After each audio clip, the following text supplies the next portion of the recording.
कोकणात घरगुती गणपतींना विशेष महत्त्व आहे आणि या घरगुती गणपतीमधून सामाजिक संदेश देण्याचं काम नेहमीच गणेशोत्सवामध्ये होत असतं. आपण सध्या सोमेश्वर गावामध्ये आलेलो आहोत आणि या ठिकाणी मयूर भितळे यांनी अशाच पद्धतीनं चलचित्र देखावा उभारलेला आहे.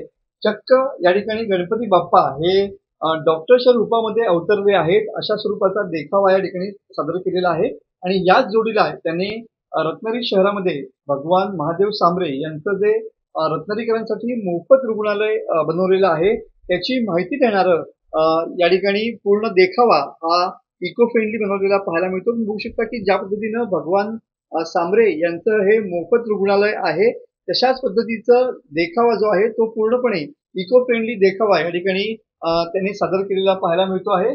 पूर्णपणे इको फ्रेंडली आहे. कुठे कागद याच्यापासून हा पूर्णपणे महादेव सांबरे हॉस्पिटलचा देखावा या ठिकाणी सादर केलेला पाहायला मिळतोय. आपल्यासोबत स्वतः मयूर आहे. आपण त्याला विचारून घेऊया, काय सांगशील किती दिवस लागले आणि पूर्णपणे इको फ्रेंडली आहे का, काय काय वापरलं याच्यामध्ये? पूर्णपणे इको फ्रेंडली देखावा आहे. माझं नाव मयूर सुरेश भितळे.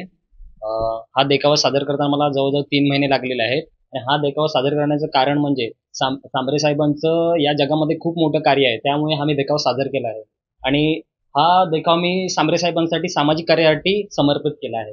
नक्कीच या ठिकाणी पूर्णपणे इको फ्रेंडली असणारा हा देखावा चलचित्राचा देखावा आहे. लोकांना रुग्णालयामध्ये कसे मोफत उपचार मिळू शकतात याचा सामाजिक संदेश देणारा हा सोमेश्वर मधला देखावा सध्या आकर्षणाचा विषय या ठिकाणी पाहायला मिळतोय.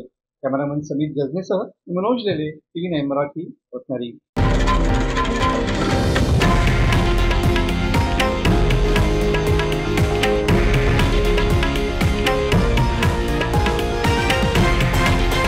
हे आहे देशातील नंबर 1 न्यूज नेटवर्क आणि आपण पाहत आहात TV9 मराठी, एकमेव.